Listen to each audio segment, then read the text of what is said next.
आज की स्टोरी बड़ी इबरतनाक है कि एक बंदे की गलत हरकत, उसका गुनाह उसकी औलाद को भी भुगतना पड़ा। याद रखें, बद्दुआ जो है वो नस्लों तक चलती है। बाज़ लोग कहते हैं ना कि हमें जो है ज़िंदगी में सुकून नहीं है, परेशानी है। बाज़ औक़ात ये मज़लूम की जो बद्दुआ है या गुनाहों की एक नहुसत होती है, एक कुरान से साबित है। बाज़ लोगों को अजीब लगे ये कि बाप खता करे औलाद को उसका इबरत मिले, क्यों? कुरान से ये साबित है। मूसा अलैहिस्सलाम और खिज़र अलैहिस्सलाम जा रहे थे। खिज़र अलैहिस्सलाम ने एक जो दीवार गिर रही थी उसको सीधा किया और उस बस्ती वालों ने खाना भी नहीं दिया। तो मूसा अलैहिस्सलाम ने कहा कि इन्होंने हमारा मेहमान नवाजी भी नहीं करी, आपने इनकी दीवार बनाई। तो क्या कहा? वकान अबूहुमा सालिहा, कि इस जगह जो है इसके नीचे खजाना दफन है और ये उस नेक दिल शख्स की औलाद के लिए है कि जिसका बाप नेक था। तो याद रखिए, कुरान से साबित है कि अगर बाप नेक होगा तो अल्लाह की रहमतें, बरकतें औलाद दर औलाद भी जो है अल्लाह ताला बरसाता है। और बाप अगर गुनाहगार होगा, फासिक होगा, फाजिर होगा, उसकी नहुसत उसकी औलाद पर भी पड़ेगी। तो आज का वाक़या भी कुछ इस तरह ही है। वाक़या कुछ इस तरह है कि ये सरजमीन अरब का वाक़या है कि एक कस्टम ऑफिसर इस वाक़े को सुनाते हैं। वो कहने लगा कि हमारा एक ऑफिसर था, ईसाई था,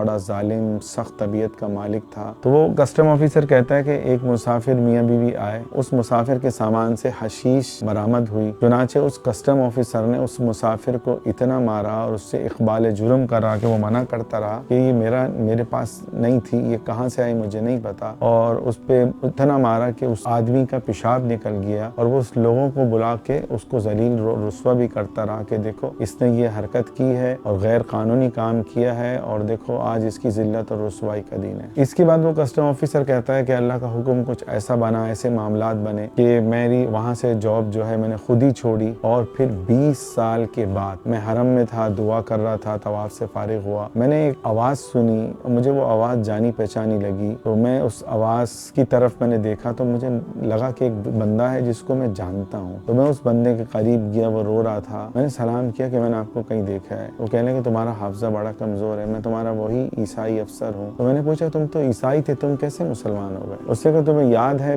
20 साल पहले एक मुसाफिर मियाँ बीवी थे, उनके सामान से हशीश बरामद हुई? कहने लगा हाँ। मतलब मुझे वो मुसाफिर तो भूल गया था, लेकिन जो तुमने उसको मारा था और जो उसका पेशाब निकला था वो मंजर मेरे जहन में। तो वो कहने लगा कि ये मैंने किसी के कहने पर, उसका एक दोस्त था जो उससे हसद करता था और वो चाहता था, उनके मामलात थे कुछ पैसों के लेन देन के, वो चाहता था कि ये उसमें गिरफ्तार होकर जेल चला जाए। कहने लगा वो मुसाफिर तो ऐसा अल्लाह ने उसके लिए इंतज़ाम किया कि वो बरी हो गया कैद से और जज ने उसको जो है बरी कर दिया। अदालत से जो है वो मुसाफिर बरी हो गया, लेकिन उस मुसाफिर पर इल्ज़ाम लगाने के बाद मुझ पर मुसीबतों, आफतों, हादसात और बलाओं के पहाड़ टूट पड़े। कहने लगा कि सबसे पहले मेरी जॉब गई, वो जॉब जिस पे मुझे नाज था। तो कहने लगा वो जॉब गई तो मैं अंदर से टूट गया, क्योंकि एक कस्टम ऑफिसर का एक शाहाना स्टाइल होता है। तो कहने लगा उसके बाद मैंने कई जॉबें करनी चाहिए, लेकिन मेरे लिए ऐसा मुझे लगा कि आज 20 साल हो गए कि हर रास्ता मुझे बंद मिलता। जहाँ मैं जॉब करता वो जॉब मेरे मायार की नहीं होती, फिर भी मैं करता। कि मेरे घर में फाके आ गए, लेकिन फिर भी मैं जॉब को करने की कोशिश करता, लेकिन मुझे जॉब से निकाल दिया जाता। आज 20 साल हुए, मुझ पर ये आफतें नाजिल हुई, हर तरफ से मेरे लिए अंधेरा ही अंधेरा। फिर कहने लगे उस जुल्म के बाद वो ईसाई अफसर जो है फिर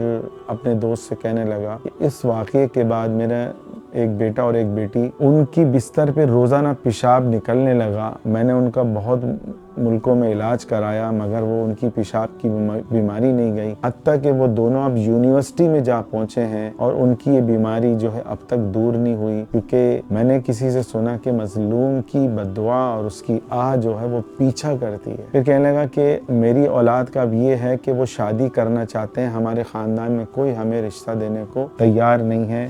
मैंने जो गुनाह किया उसकी सज़ा मेरी औलाद को भी मिल रही है, वो भी भुगत रही है। फिर कहने लगा बिल आखिर जो है मैं अब मुसलमान हुआ तो मैं उम्रे के लिए आया, अल्लाह से रो रो के अपने गुनाहों पे माफ़ी मांगता हूँ और दुआ तुम भी करो कि अल्लाह मुझे माफ़ कर दे, मुझे मुसीबतों से निकाल ले। देखिए मेरा दिल तो कब्र का अज़ाब बरहक है। बहुत दफ़ा ऐसे आपने वाक़यात सुने हों कि अचानक बंदे ने देखा किसी को अज़ाब में। इसी तरह कब्र में सही सलामत बंदा लेटा हुआ हो। मैंने खुद 3 खबरें देखी, जो एक 6 साल पहले दफन हुआ, एक 1 साल पहले और एक 3 साल पहले। 6 साल वाले और 1 साल पहले वालों का कफन सफ़ेद, बॉडी वैसी की वैसी। उस बॉडी को मैंने खुद भी उठाया तो ये बाद औक़ात अल्लाह बहुत कम दिखाता है। इसी तरह बाद औक़ात मजलूम की बद्दुआ पे अल्लाह ऐसा पकड़ता है, बाद औक़ात तो अल्लाह ढील दे देता है, और बाद औक़ात अल्लाह ऐसा पकड़ता है कि नस्लें बर्बाद हो जाती हैं। हदीस में आता है मजलूम की बद्दुआ से बचो अगरचे वो काफिर ही क्यों ना हो। देखो मेरा अजीजों, जुल्म जो है चाहे वो राई के दाने के बराबर हो, चाहे पहाड़ के बराबर हो, जुल्म है। सही बुखारी की एक हदीस है कि मजलूम की बद्दुआ से बचो क्योंकि उसके और अल्लाह के दरमियान कोई हिजाब नहीं होता। तो कोशिश करें कि हम किसी को तकलीफ पहुंचाने से भी डरें, क्योंकि कुरान मजीद में अल्लाह ताला इरशाद फरमाते हैं वला तहसबन्नल्लाह गाफिला अम्मा यामलुज़्ज़ालिमून, कि तुम जो